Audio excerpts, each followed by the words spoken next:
What if I told you that there was a miracle plant? One that had over 25,000 uses, from rope to clothes to concrete to medicine. A plant that grew quick and tall, that dug its roots deep into the dirt and sequestered tons of carbon back into the soil while sucking up polluting metals back out of it. Could you guess what it is? I'll give you a hint. It's been demonized for its association with its cousin, weed.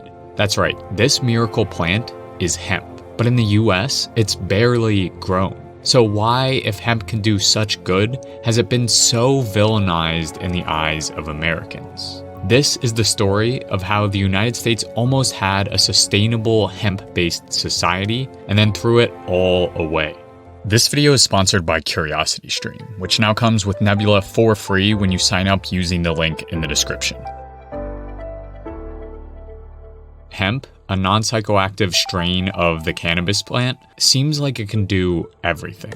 It's one of the fastest growing plants on the planet. It's able to sequester 15 tons of carbon dioxide into the soil per hectare and crowds out weeds to such an extent that very little herbicide is needed to grow it successfully. When implemented in a crop rotation, hemp can be a boon to farmers. Indeed, the Rodale Institute found in their hemp cover crop trials that yields of soybean and wheat increased in the next year while weed pressure dwindled. This might be in part due to the plant's ability to pull heavy metals like cadmium and lead out of the soil while aerating the subsoil with its root system, ultimately leaving a healthier soil for the next plant.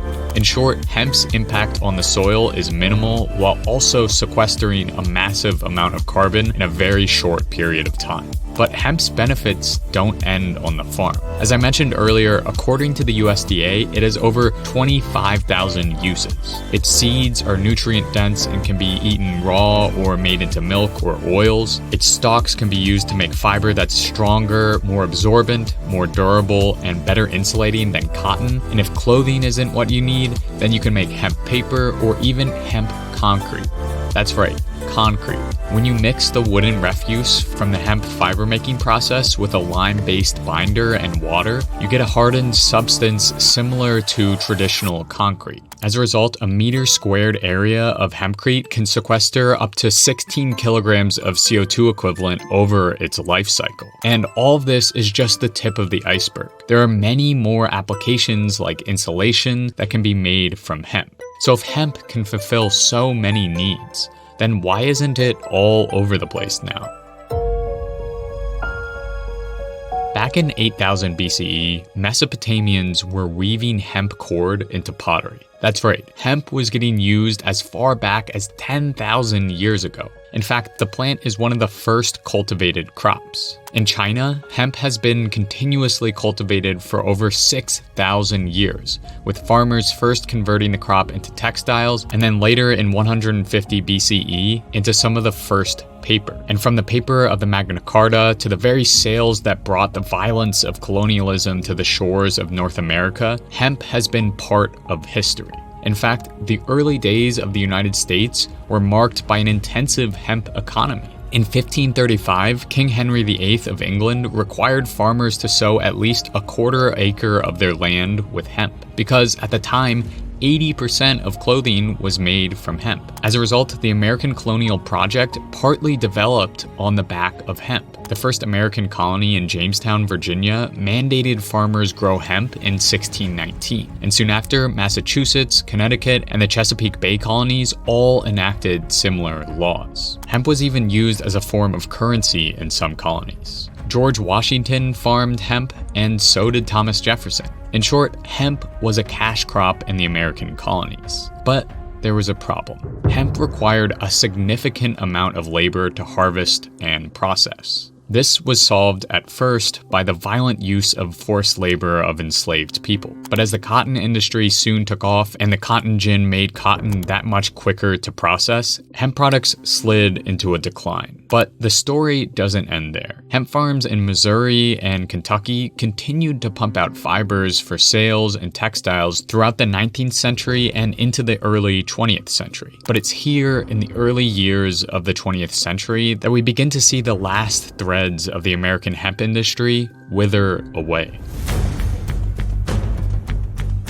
The American hemp industry was struggling in 1919. Steam engines were replacing hemp sails, cotton was overshadowing hemp clothes, and there was not yet an industrialized mechanism to keep up with the advances of logging and alternative textile industries. But that year, a promising development appeared on the horizon. A man named G.W. Schlichten took out a patent for a machine that would reduce the labor required to produce hemp by a factor of 100. Essentially, it was a hemp version of the cotton gin. Everything was ready for an American hemp boom. The tools were there, the crops were sown, and then because of stoked up racist anti-Mexican and anti-Chinese fears of weed, states like California and Texas outlawed recreational use of the drug. And as a result, hemp's association with its psychoactive cousin gave investors cold feet. So Schlichten wasn't able to take his plans to market. And soon after, hemp farming declined rapidly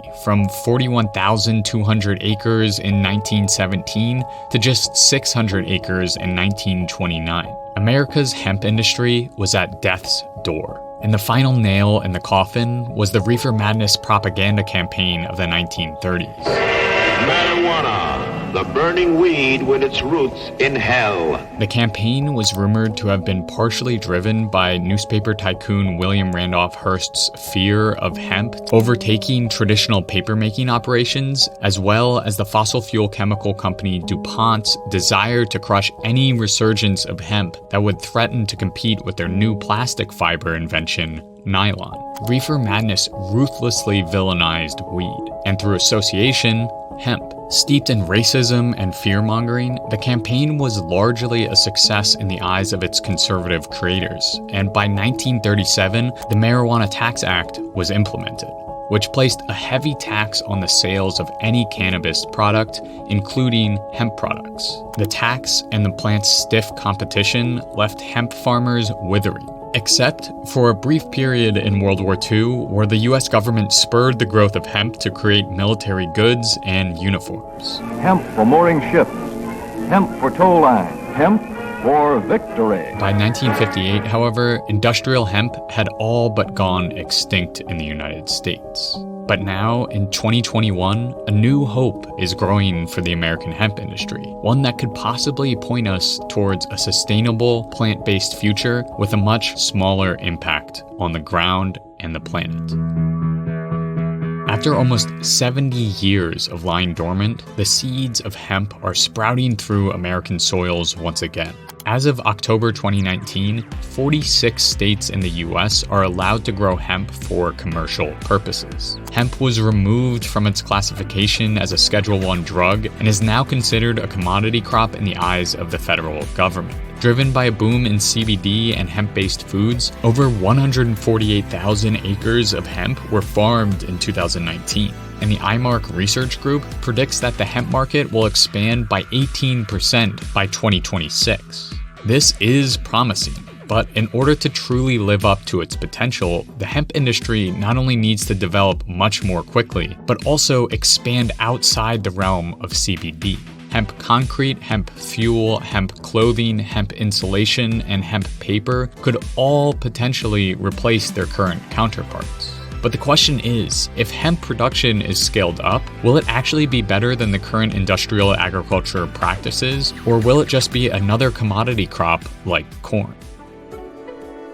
And I feel that that plant can help us undo the mess that we've made, but we have to approach it right. Because we will get nowhere if we continue with the same aggressive industrial behavior. That's Winona LaDuke, co-founder of Honor the Earth, hemp activist, and member of the Ojibwe Nation. Here, she drills down into the heart of the matter when it comes to hemp cultivation. While hemp is certainly more sustainable than the fossil fuel-derived plastics or carbon-hungry concrete we currently use, an industrialized hemp system could very well throw us back into the same hole we've been trying to dig ourselves out of.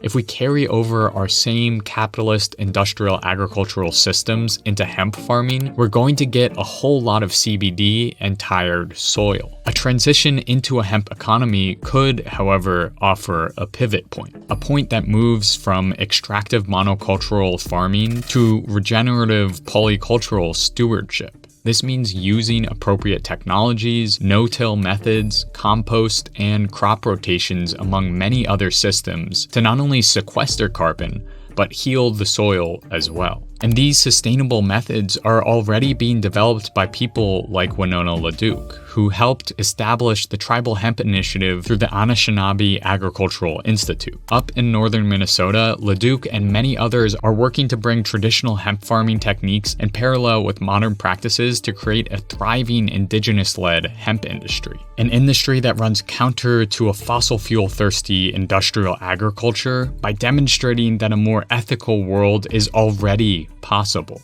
LaDuke is showing us just the tip of the iceberg, because if cultivated properly, hemp could change the world. We just have to pay attention to the soil between our toes, the land all around us, and have the courage to transition to a new agricultural system. If you're interested in learning more about the specifics of hemp concrete, then you're in luck. I wrote a little bonus section about hempcrete, but I didn't feel like it fit well with the rest of the video. So I've uploaded that section as an extended edition of this video on the streaming platform my creator friends and I built called Nebula. The bonus